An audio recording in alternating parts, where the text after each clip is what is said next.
Sup y'all, it's me, it's your boy Asmongold, and today I'm going to be showing you guys some different ways on how to get ready for patch 6.2. Now the first one we've talked about before, which is doing your Garrison Apexis daily mission every day. Reason for that is in patch 6.2, the cap on Apexis crystals is being removed, and so before then the cap is 60,000, so you want to get as close to that 60,000 cap as possible. Now on top of actually picking up the quest, as soon as you pick up the quest and you're about ready to go do it, you want to go over to your Garrison Quartermaster and pick up the missive that corresponds to the Garrison mission that you just picked up. The missives I think are only available for the quests that are solo and not the group ones. And so I went and I picked up the missive for Socrathar's Rise, since I just picked up the Garrison mission for Socrathar's Rise.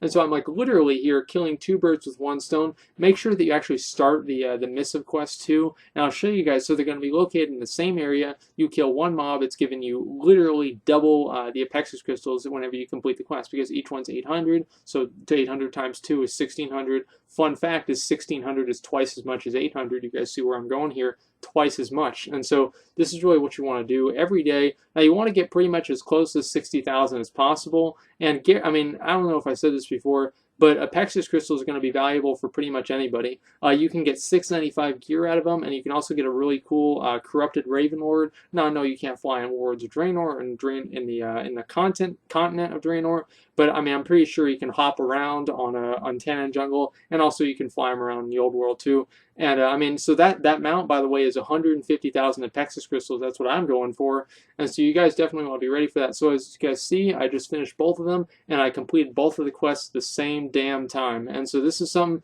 you want to be doing every single day until you get up to 60,000. Another thing is you could even complete all of the different missives and then wait for a 6.2 come out and then turn in all of them at the same time if you're capping out on garrison resources and you also are close to the 60,000 cap already. You got to be thinking like a champion. We already talked about that. So look at that. So I got 60,000, something like, not 60,000, 30-something thousand. So this is something you're going to be doing every day. So I just turned in both of them, and I can also do these missives as many times as I want. And so if you're bored and you just want to do these a bunch of times, you can if you want. Each one's going to give you 800 though. It's not like there's a perfect one of doing it. Now I know you guys love pet battles, and so I added this in. And so in 6.2, I think I showed this in another video. Long story short, they're adding a lot of new rewards in the menagerie that you can buy with the pet charms. I'm not really sure how many of the rewards are going to be BOE, but you're going to need somewhere around 1,000 pet charms to buy all of the different rewards. And so I would recommend, if you have different characters, we've talked about this before in another video, which is pretty much doing your menagerie quests on all of your characters every day, and you're going to be able to get each different quest at a level 1 menagerie is going to give you 8 charms, and each quest at a level 3 menagerie is going to give you I think it's like 9 to 10, and it's also going to give you a stone, and so you can decide for yourself if it's worth it to upgrade. But anyway, I just wanted to show you guys that because this is another way to, again, like, get ready to make a lot of money and prepare, I mean, for nothing else, to get the pets that you want and everything else like that. Also, for the Tiny Terrors of Tannin Jungle, the new pet quests that are going to be coming out, or they're like new legendary pets, like in the 5.2 Legendary Beasts of Fable. You're going to want to have the Zandalari Ankle Render, the Anubisath Idol, and the Pandaren Water Spirit. Those three should be able to take out pretty much every single different Tiny Terror of Tannin Jungle in 6.2. At least that's what I've tested so far. So make sure that you have those 3 pets, and you have all the pet charms ready to buy the new stuff. Next thing, if you need more Apexis crystals, is I think you can go to the Mage Tower, and you can do these work orders in the Mage Tower, and you have to kill like ogres for them or something like that. I'm not entirely sure what the specifics are, but pretty much like what you need to know here is you can get more Apexis crystals from the Mage Tower. And so if you really, like, if you've got a low level character, or maybe you're just starting out, you're coming back in 6.2 and you want to get geared up really quickly, a Mage Tower might be a really good idea to do, just to make sure that you get more and more Apexis crystals. Long story short, again, 20,000 Apexis crystals is going to guarantee you a 695 piece of gear for pretty much any slot. A lot of the different baleful tokens, which are the things that you upgrade. Think of like the 20,000 things the same as the Burdens of Eternity and Timeless Isle. And so you're going to be able to use those all the time. And pretty much every 20,000 upgrades one of your pieces from 650 all the way up to 695. Now, next one here is Treasure Hunter. Now, there's not really going to be any more follower content being added in 6.2. The followers are not getting an item level buff, and also the gear in Blackrock Foundry and Heimdall is going to be pretty much outdated unless you have Mythic missions. On top of that, if you're getting the 1,000 gold from the Mythic missions and the Heimdall missions from completing all of the different bosses on Mythic, so you get the extra 1,000 gold, they're removing that. And so there's really no reason not to reroll all all of your followers to either scavenger or to treasure hunter, and it's very important that you guys do that too, to just be getting more passive gold income, more money. And so right now, like, I mean, be trying to re-roll and get as many treasure hunters and scavengers as you possibly can. You know, more scavengers are going to give you more missives, that give you more garrison resources, and obviously more treasure hunters give you more gold. And so that's something you definitely want to be on top of. And you know, really, like, they're pretty much removing followers utility in terms of raid, I guess, like their raid utility out of the game, and they're moving that over to the naval missions. And so don't really worry too much about gearing up your followers or really doing anything with them in 6.2, because they're not adding anything at all, honestly.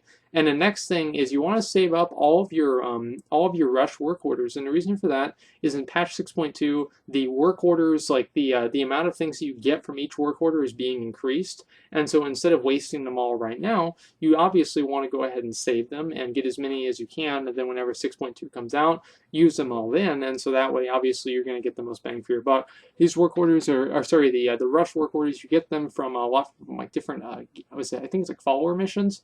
And so there is sometimes some still, I mean, some uses to have followers that don't have treasure hunter, but really those missions are very easy to complete. And so you should be able to do those even with a semi-shitty character, I guess, like follower, set of followers.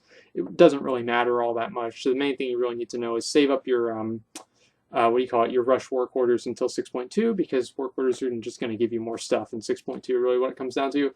Now we're flying over to this one place, and there's only one purpose for this one place, which is the legendary ring, right?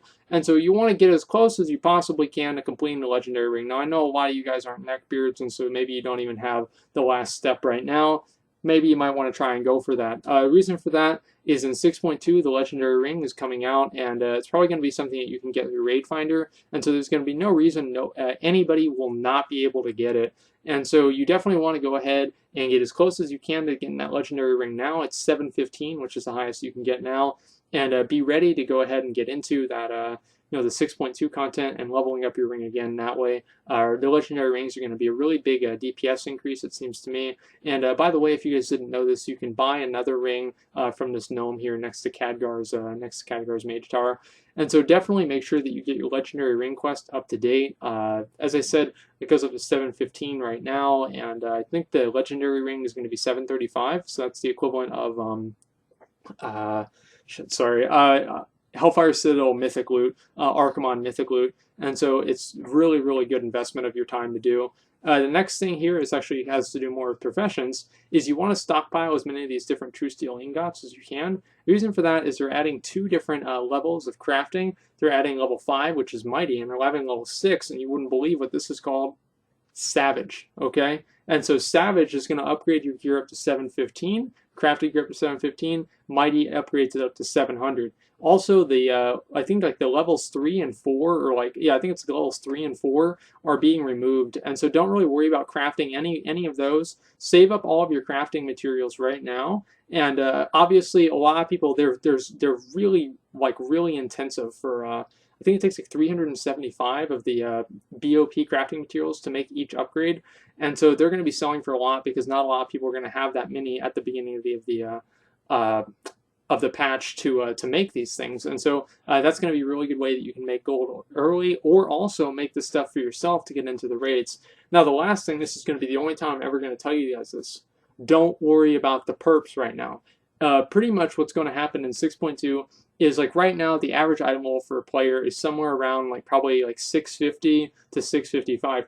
In 6.2, everybody's going to have access to pretty much 695 gear in every single slot. And so any gear that you get right now outside of Blackrock Foundry Mythic gear is just going to be replaced whenever the patch comes out. So don't spend any money, don't spend any time, focus only on setting yourself up to get as much stuff done in 6.2 as possible. Like, you always want to be planning for the future. People are wondering what when it's going to come out. I would say it'll be out before July, okay? And so you want to be preparing now, because I want to do this video kind of early, so you guys can be ready now and prepared now, and so by the time it comes out, y'all are already good to go. So hopefully these tips and I guess tricks, whatever, help you guys out. If you have any other ideas that what you're doing to plan for 6.2, let us know in the comments so we can all kind of get better and smarter and hopefully make some more money and hopefully get our characters better. if you're, I don't know, like not quite as not mythic BRF geared. And so guys, that's pretty much all I've got. Just wanted to share these different little tips and tricks with you guys, and that's pretty much it. So thanks for watching, and like, comment, subscribe.